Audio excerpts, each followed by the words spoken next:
What's up, Taiwan? I'm Yvonne with news from here in Taiwan and around the world. Hezbollah is vowing to retaliate, accusing Israel of targeting its network of pagers in a coordinated attack that's left 12 dead and nearly 3,000 injured. The group is calling it the biggest security breach in its war with Israel and has confirmed its fighters are among the dead. Rosie Griniger reports. A warning, some viewers might find these images distressing. Unsuspecting shoppers browse through a supermarket in Lebanese capital Beirut when an explosion sends one man to the ground in pain. And this wasn't an isolated scene. Through the southern suburbs of Lebanon, chaos, as thousands are rushed to hospital, injured when handheld pagers used by Hezbollah militants detonated in their hundreds, all at the same time. حتى الآن سجلت غرفة العمليات الطوارئ الصحية بوزارة الصحة العامة أكثر من 2800 جريح. حالة تقريبا 200 منهم هي حالة حرجة استوجبت إما إجراء عمليات جراحية أو إدخال على أقسام العناية الفائقة. وسجل كذلك سقوط عدد من الشهداء. العدد لهلا 8 شهداء. That death toll is expected to rise. Lebanese state media reported the pager devices used by Hezbollah members to communicate with each other exploded in several of the militant group's strongholds, with civilians caught in the crossfire.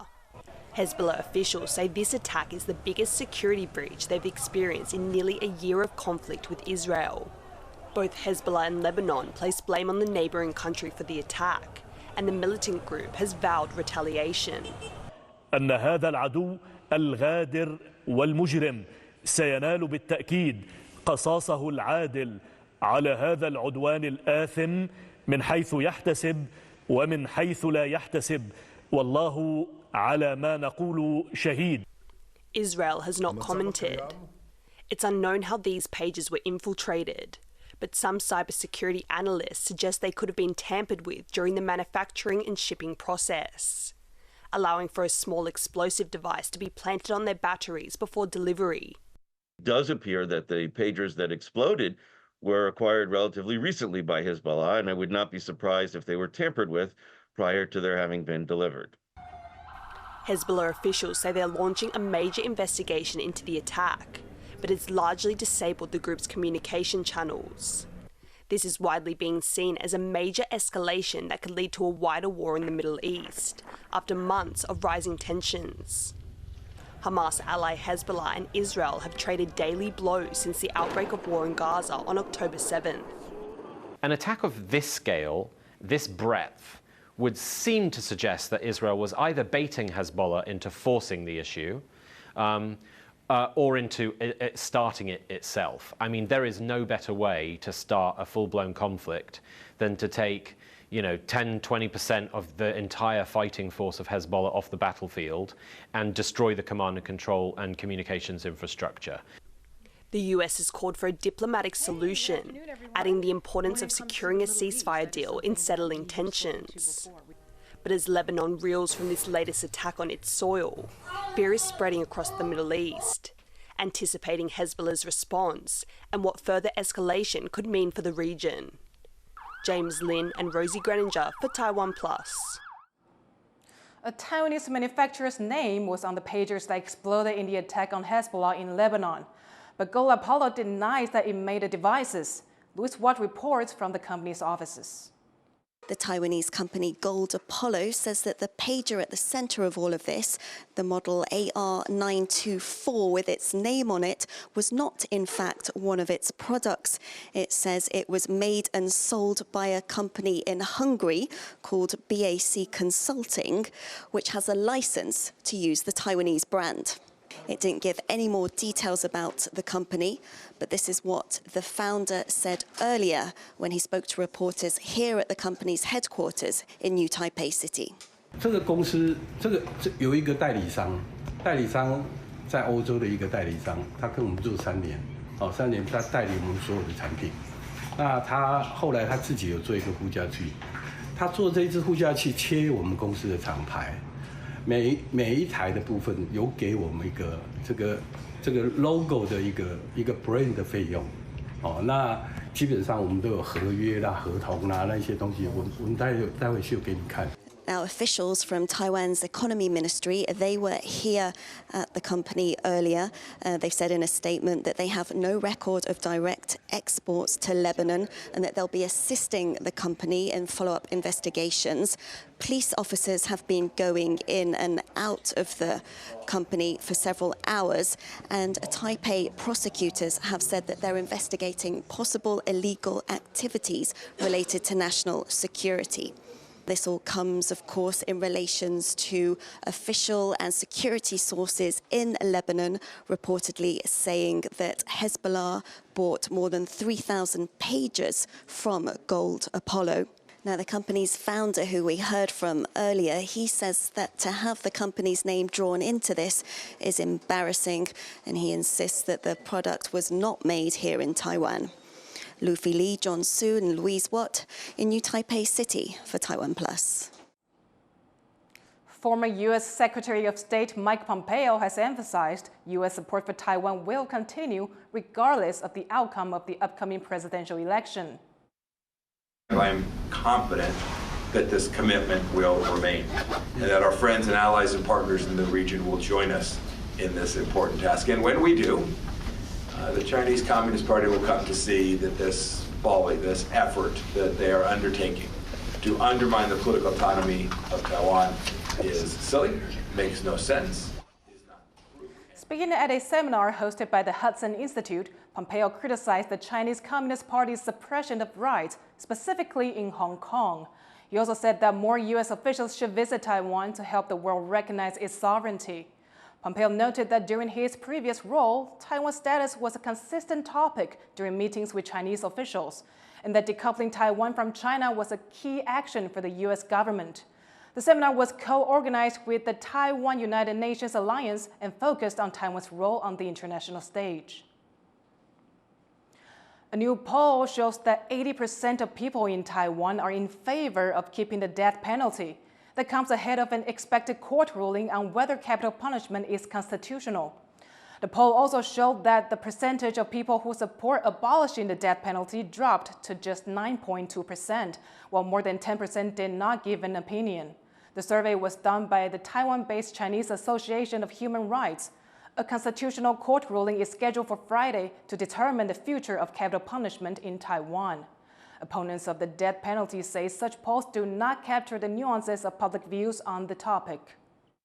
如果你只是问说你支持死刑或反对死刑，然后可能很多人还是会觉得说我要维持死刑。可是如果说有一个替代的方案的这个讨论的话，民众就会可能会想象会改变，然后会思考说事实上是会是一个比较好的状况。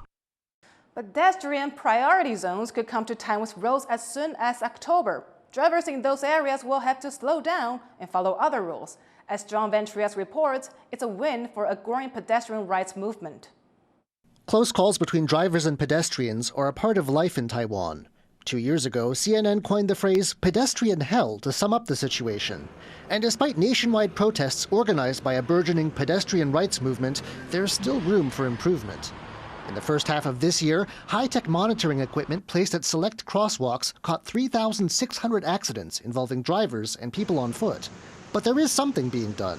As early as October, Taiwan will roll out pedestrian priority zones on certain stretches of road.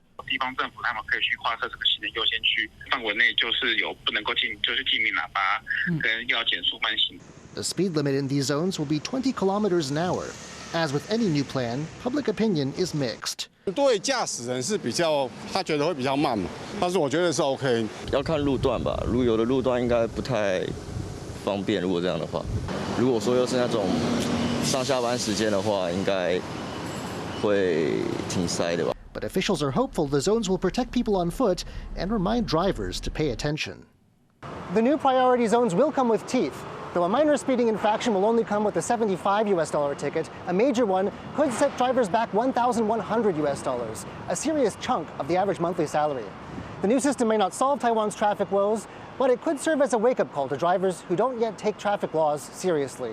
Scott Huang and John Van Trieste in Taipei for TaiwanPlus.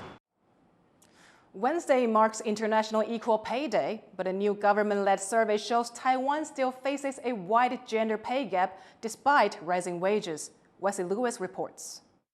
It is International Equal Pay Day, aimed at eliminating economic gender inequality. But new government figures in Taiwan reveal a persistent gap in what men and women are paid.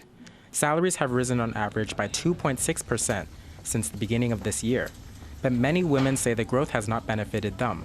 我觉得薪水越来越不好。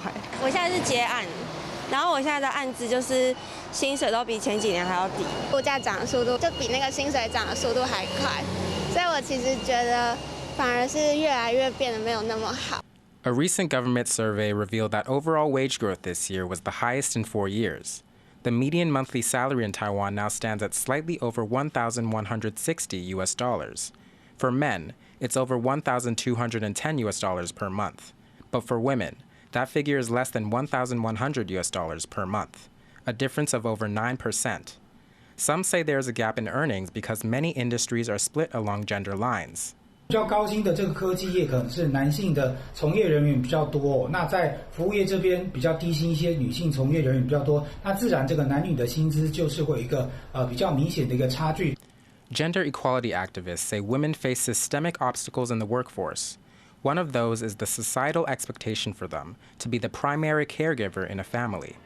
This leads many women to work in the informal economy or freelance. 因为多数的非典型的劳动，它的工时是比较弹性的，但它的薪资相对的也是比较没有这么好的，所以就会看到有些女性，她的经济能力上面会比男性差的原因在于我们的性别角色分化还是十分的明显。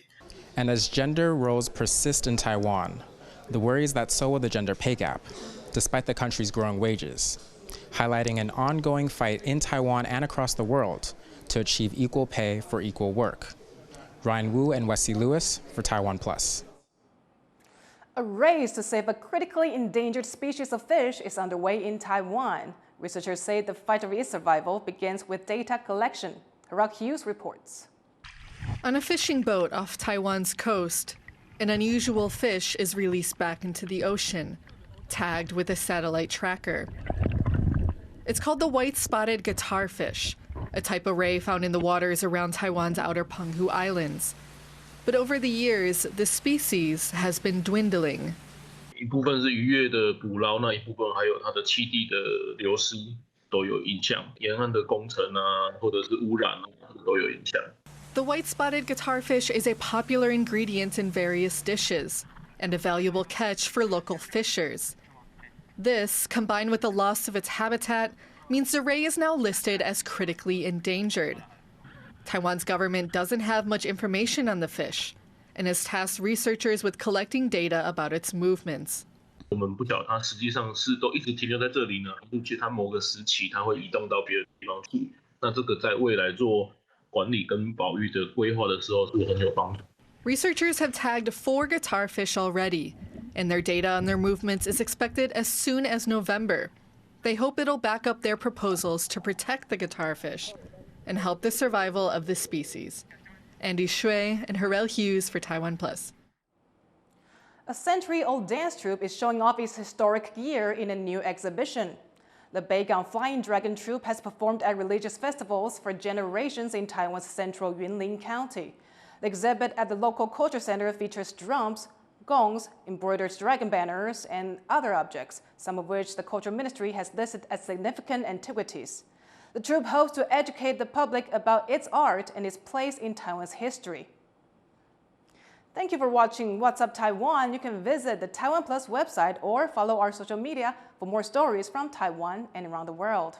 Finally, it's harvest season in Nepal, and here in Kathmandu, they're celebrating the annual Indra Jetra festival to mark the beginning of the season. I'm Yvonne Yang. Take care, and I'll see you next time.